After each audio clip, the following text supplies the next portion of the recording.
強さで振り返るね一緒にならなんでも乗り越えてみんな追いかけてよ Yes please because we'll overcome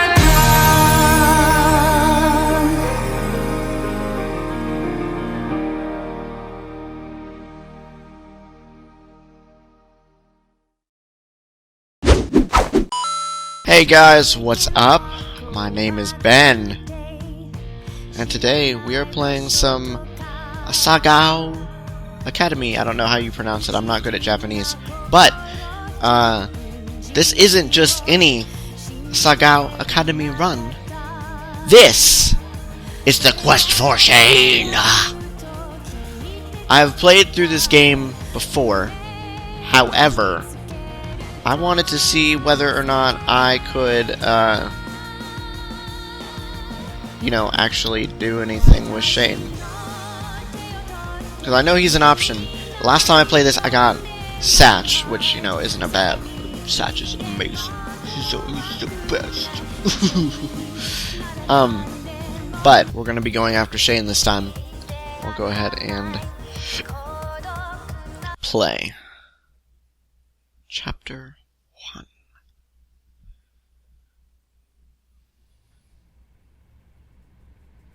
The train made its way along the gentle coast of Japan, whisking me farther and farther from home. Across from me sat a boy, face half buried in a newspaper. He was deeply entranced in whatever article he was reading and hadn't spoken a single word to me, even when I asked if I could join him in the last compartment with any available space. He shrugged, nodded, and adjusted his newspaper without ever making eye contact.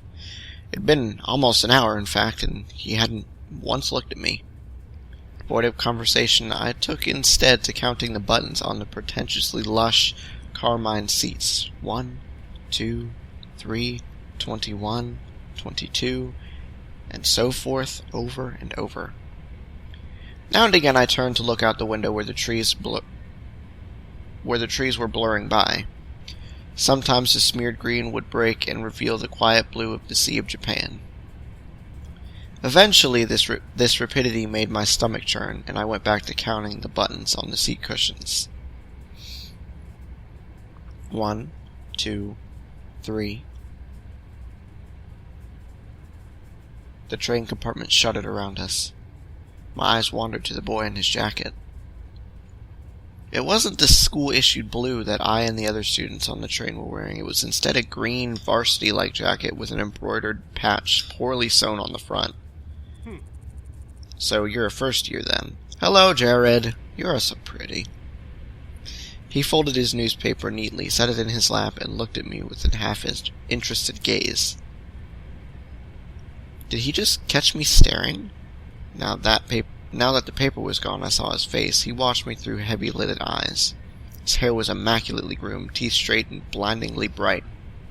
There was something about him, the way that the light hit him, that made him look like he was almost sparkling? Me? He glanced around the compartment empty beside us and laughed. "Oh. No, I'm not a first year, I'm a third year." The train began to slow, metal wheels groaning against metal tracks. The sudden shift threatened to rob me of whatever was left in my stomach, but I closed my eyes and took a deep breath, willing to keep it together, or willing myself to keep it together. What kind of impression would I leave, puking on a student before I even arrived at the academy? The boy frowned. I picked at the hem of my cotton skirt. "That's not possible. I've never seen you here before." It took me a moment of mouth fishing to find a response. It's because I'm a transfer student?" He laughed again. "A transfer student, huh? We don't get many of those." I removed my acceptance letter from the front pocket of my uniform. The paper, heavyweight, off-white, had accumulated creases from my reading and rereading, as if the words might have changed since the last time I read it. The boy took it, studied it, and handed it back to me. "I'll see you around." "Well then, Hannah, I suppose I'll be seeing you around." He smiled at me as he picked up the suitcase lying next to him. By the time I had hiccuped a response, he was already gone from the compartment. I stared out into the empty hallway of the train. It was then that I realized that he, having gotten it from my acceptance letter, knew my name, and I never got his. The train settled at the station, and I filed out with the rest of the uniformed students. It was early April. The last frost of winter had come and gone. The trees were already green, their leaves shivering in the occasional gust weaving through them. The air was mild, only a few clouds hanging in the sky.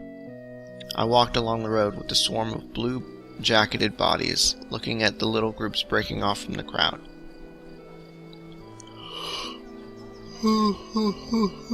Everyone was buzzing around so animatedly around me.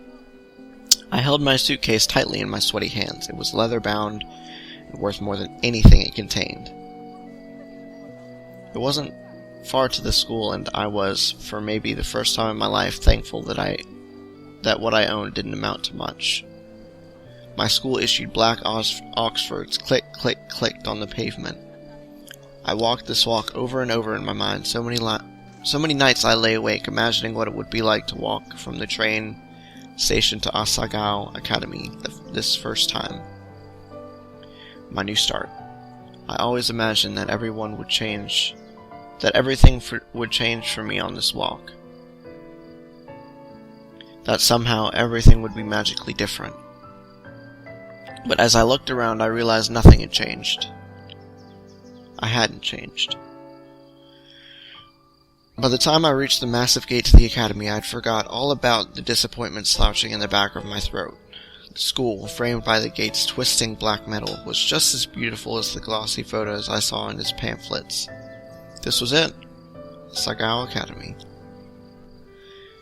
I glanced around. The swarm of students gathered around the gate. Beyond it, tiny blue people bounced around the academy's main building. A girl pressed a button to one side of the gate. The excitement in the air was almost palpable. A few moments later, the black gate, with great effort, creaked outwards and cleared the pathway. As the rest of the group shifted into motion, I followed along, a sheep in the herd. My stomach tied itself into knots. The crowd split off in different directions. For a moment, I panicked. A tired-looking man with graying hair called out for first years, a cluster of fresh-faced students gathering around him. Hey, look at that girl! I turned. A few feet away, a small group of boys were pointing at me and snickering. Pink hair? Are you kidding me? How desperate can you get? Hot shame crawled down my neck. I attached myself to a group of girls, following a few steps behind them. In the distance, cicadas hummed in time to my shoes crunching against gravel. My hair. It wasn't my fault that my hair looked like this. Luckily, I found myself at the girls' dormitory, a large sign in the lawn reading Primrose House. The building dwarfed me in size and sheer intimidation. How many students did Asagao have? As I approached the building, a red-headed girl lingering nearby caught my attention. I looked away, then looked back. She was staring at me. She walked over. Oh, you must be my roommate!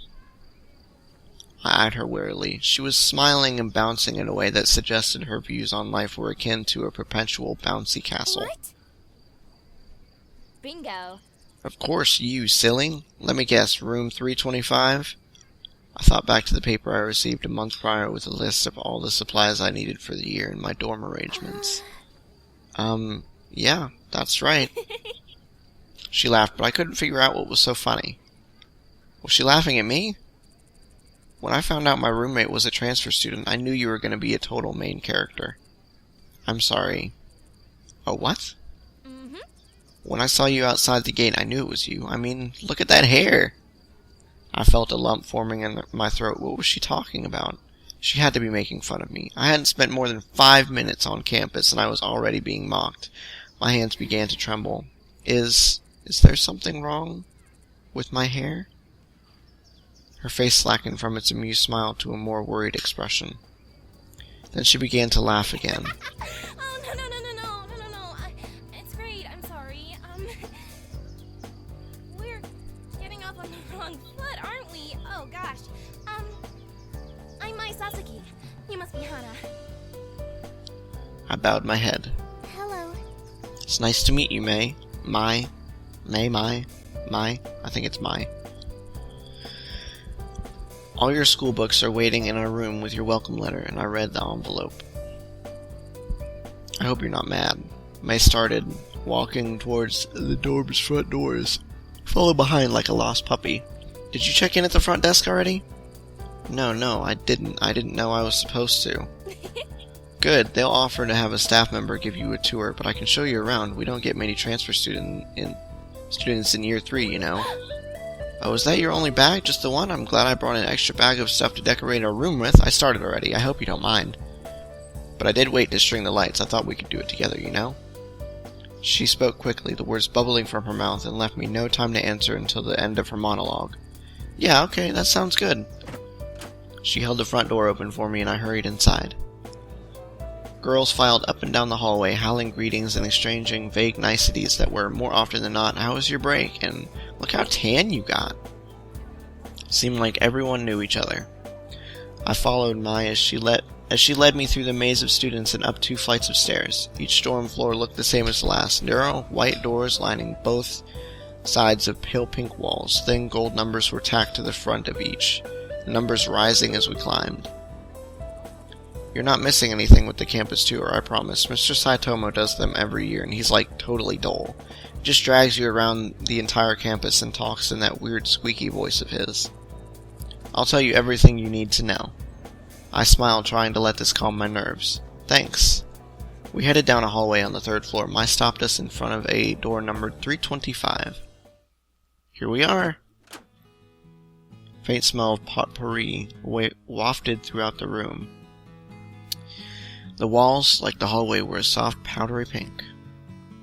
Mai had already defaced them with a tapestry of posters, magazines, cutouts, and photographs. Some of the photos were of cats, but most were of male models and rugged musicians. Alvin Stein, look at that. Look at that booty. Woo! A bunk bed, 2 writing desks with wooden chairs, a small dresser, and a mirrored vanity, all clearly provided by the school, were the only pieces of furniture in the tiny room. The top bunk was already covered in neatly tucked blankets and throw pillows of clashing patterns and colors. The bottom bunk had a single stiff-looking pillow and a thin cotton blanket that I didn't need to touch to know was horribly itchy. I must have grimaced because May quickly smiled at me. I brought way too many pillows and blankets. I always overpack. I went to Italy over break and Mom got really mad at me because I brought 5 bags, but we were only there for a week. She laughed, pulled several blankets and pillows from her bunk, and rearranged them neatly on mine. A sudden twinge of guilt and embarrassment hit me. Perfection. There, that's much better. Thanks, Mai. I'm just gonna call her May, that's much easier. I placed my suitcase on the bottom bunk and began to unpack its contents. Several changes of clothing, pens, pencils, empty notebooks, a few photographs of my father, a dilapidated stuffed rabbit, an old portable radio, and a small black box. May opened the curtains and the sunlight poured in. Now I got used to calling her Mai. This is Brain, make up your mind! So, where are you from? I slid the now empty suitcase under the bottom bunk. About 2 hours north of here, it's a small town called Amarisu. Amarisu. Probably haven't heard of it. I set the stuffed rabbit, Mr. Bunny, on my bed beside a purple and teal throw pillow. Oh. Did you go to a different boarding school, or... No, I went to a public school down the street from my house. Public school? What was that like? Were the students mean? Did you have a lot of friends? I went to a private school. My parents work a lot and my dad goes overseas, so I think they stuck me here for convenience. Oh hey, what's that? I removed an ornately patterned origami crane from the black box and was setting it on the unclaimed writing desk. Oh, this? My mother made it for me a long time ago. I set it beside a stack of thick textbooks, which I assumed were provided for me. Wow, it's so pretty. I've never seen paper like that before. Oh yeah, the lights. Let me get them.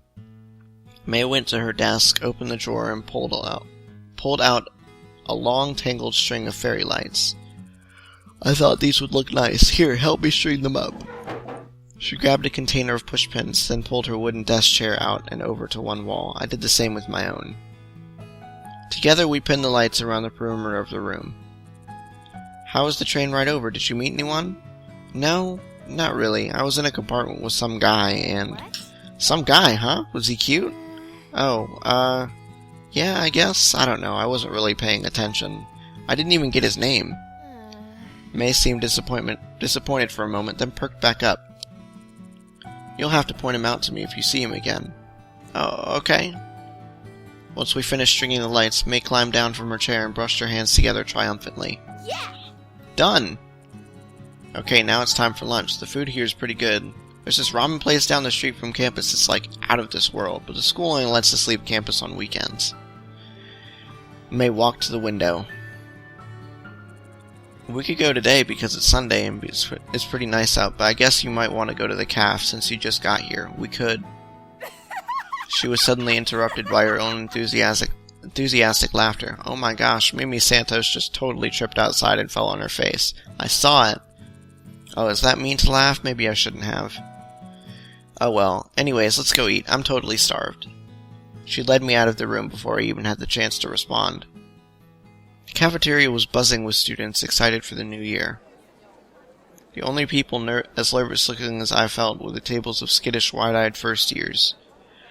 I stepped into line behind May, taking an empty plastic tray. We shuffled through, asking for helpings from the sulky cafeteria workers when we passed something that looked good. With full trays, May led me straight to a table in the back where a few students were already sitting. May sat down and I took a seat across from her. Hi May, how was your break? It was good. I went to Italy and Spain. Dad fell off a ski jet and broke his ankle. It's better now, though. Oh. Well, that's nice. I expected to be introduced, but the girl turned back to her group, and May turned back to me. She began to assault her food with fork and tell me in a practically minute-by-minute account that her fleeting romance last summer that she met on a beach that didn't go further than a few salty kisses. I sat back and let May talk. For the first time since arriving on campus, I felt like I was finally able to breathe. I picked at my Brussels sprouts and studied May as she spoke. The more she talked, the more I began to notice small details about her. She had a high, songbird voice. What? She was dynamic, her face twisting this way and that into exaggerated expressions as she spoke. She laughed often. She imitated people in wildly unflattering voices, seemingly unrelated to her actual opinion of them.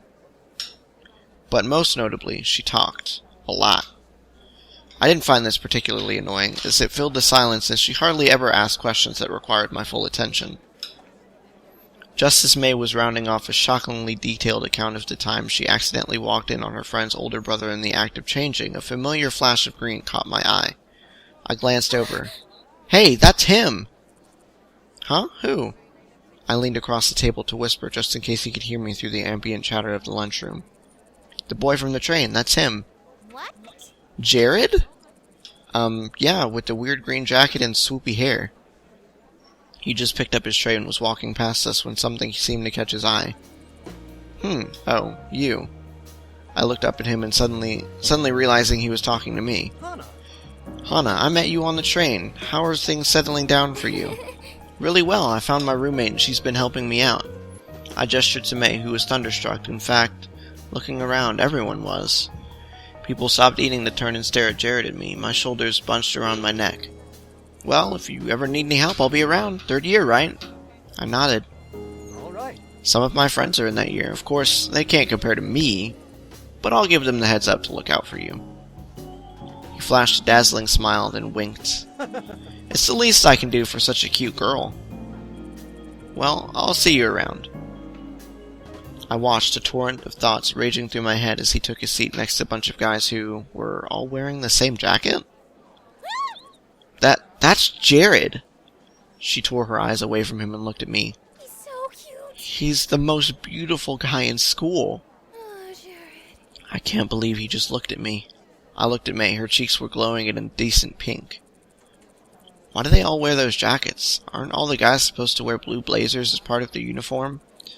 No, they're allowed to. They're... You know Jared? You know Jared?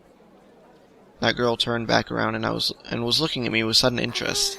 Did I know him? I only talked to him on the train for a few minutes, so not really. We weren't friends or anything. But looking around, May and this girl weren't the only ones who were interested. Everybody seemed to be listening in. They seemed so surprised when he talked to me. Maybe a little white lie couldn't hurt? No, I don't know him. Oh. She looked me up and down, sniffed, and turned away. See you later, girlio. I didn't like you anyway. May leaned towards me. Don't mind Mimi. She was just trying to get in with you. She wanted Jared. I mean, it's understandable, right? Okay. But if all you're gonna do is use me to get to the best looking guy in school, that's not how it's gonna go. I'm not gonna go for him, obviously. I mean, we're going for Shane in this run. But Mimi ain't gonna have him either. Mimi, you going down, fool. You going down. Get in with me. Why? Well, you asked me about those guys and their jackets, right? Those are their Normal Boots Club jackets. They're... What? What's Normal Boots Club?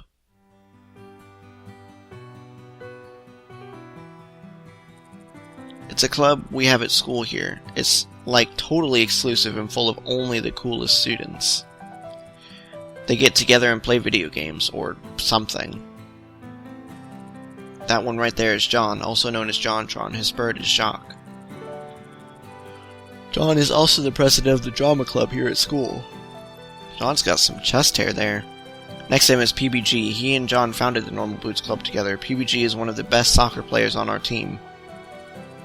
Then there's Gerard. People call him the completionist because he's obsessed with completing things. He has the biggest itty-bitty kitty collection I've ever seen. Next to him is Jared, also known as Pro Jared. He's a model. Then there's Satchbag, but everyone calls him Satch. He's like crazy smart. Those guys over there are Paul, Nick, and Josh. They write a column in the school newspaper called Continue. Paul, the one standing up, is the student council president. And the guy on the end there is Shane. He knows more about video games than anyone. Ever. I'm gonna get in your pants, Shane. You have no idea.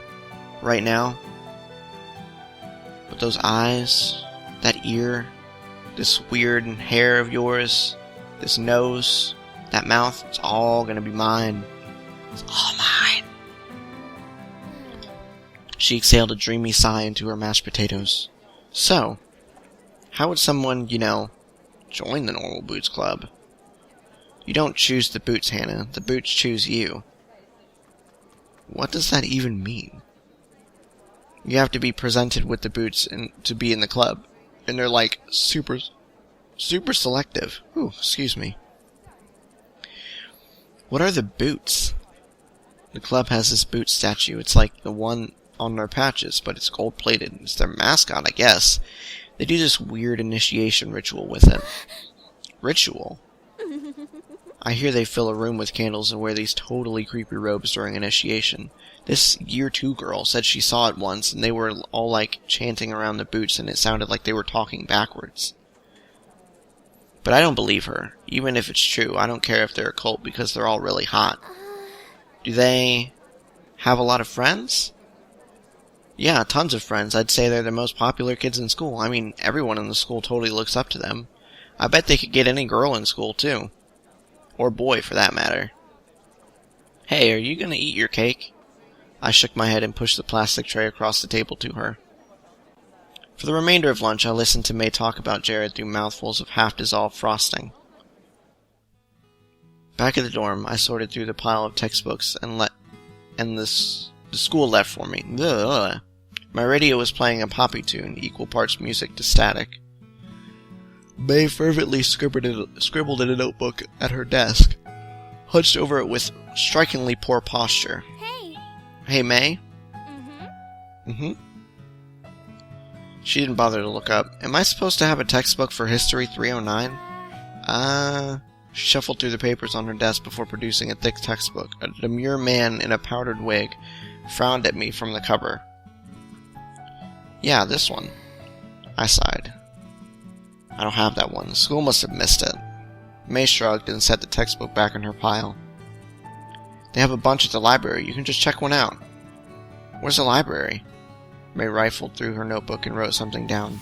She tore the page out and handed me a crudely drawn map. Oh. Okay, well, I'll be back in a little bit.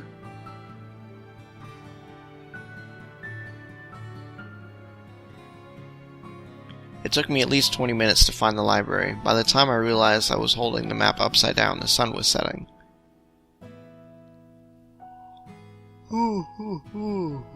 The library was much larger than I expected.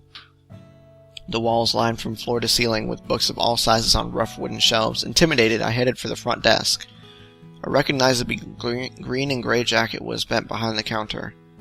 Normal boots. I briefly considered running away. Hey. Can I help you? Too late. Oh, Satch. You're the most beautiful man on Normal Boots in the Normal Boots Club, not Jared. Yeah? The school forgot to give me one of my textbooks. I was told I could get it here. Which one is it? The History 309 textbook.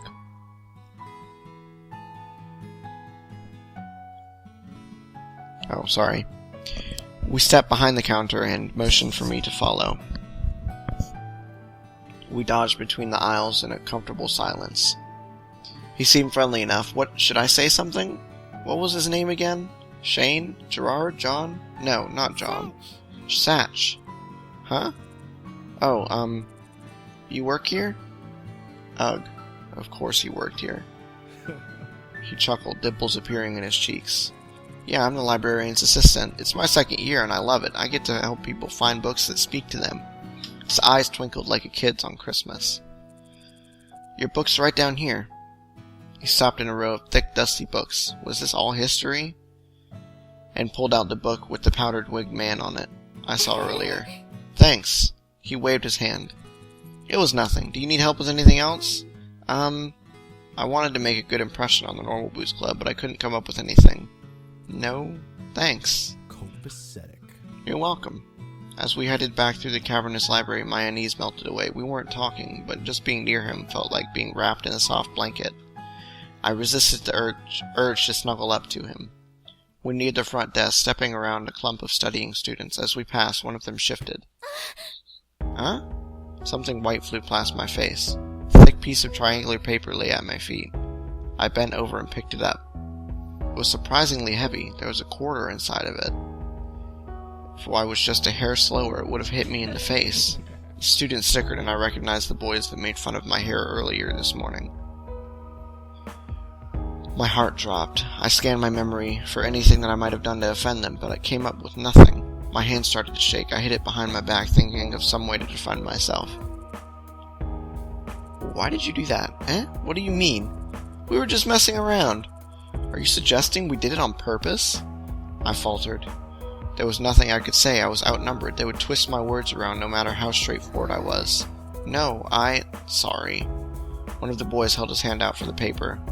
I inched closer to give it to him, angry at myself for being so compliant. I wish I were. A gentle warmth closed over my hand and took the paper from me.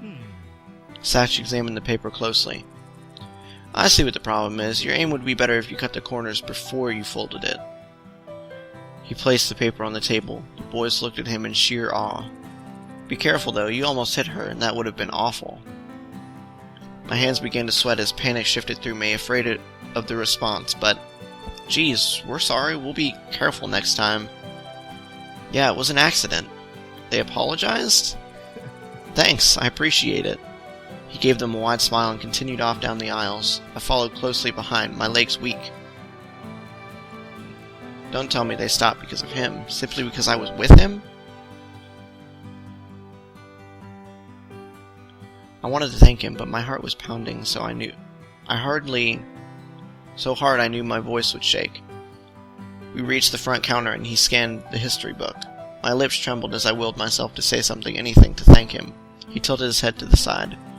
What books do you like to read? Oh, fiction? He chuckled. I just finished a good book. I think it'd be right up your alley if you don't mind me saying so. He reached under the counter, pulled out a thick green book, and passed it to me. A man in black stood on the front, hugging a woman in royal robes. It's long, but it's one of my favorites, The Princess Betrothed. I know things can be tough transferring to a new school. If you're ever worried, just read this. It'll transport you 100 miles away in a second. Tears stung my eyes, so I ducked my head.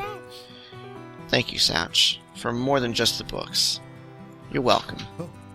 Oh, I'm sorry. I don't think I got your name. My name is Hanu Mizuno.